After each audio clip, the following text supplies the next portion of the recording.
رحت البلد كده وكنت بخبط عليهم فجأة يا جماعة بيفتحوا لي لقيت حاجة بتقع عليا اتخضيت بصراحة قالت لي اتفضلي يلا خدي الحاجة اللي انت جايباها ديت معاكي عشان خاطر انت اللي تعملها لنا. قلت لها طب بالراحة بس مش كده، انا بصراحة اتخضيت جدا جدا.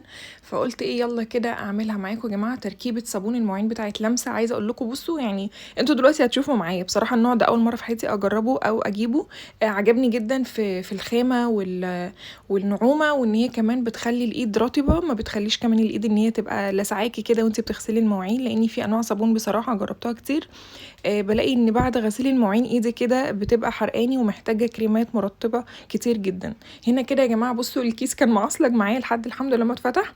اول مره برضو الاقي يا جماعه التركيبه بتاعت صابون المواعين منها فيها. يعني ايه منها فيها؟ يعني قبل كده لما كنت بعمل معاكم فيديوز عن صابون المواعين كنتوا بتلاقوا كيسين، كيس باودر وكيس جل. لا الكيس ده يا جماعه على بعضه، الباودر على الجل، تحسي كده ان في سكراب كده حلو مقشر كده.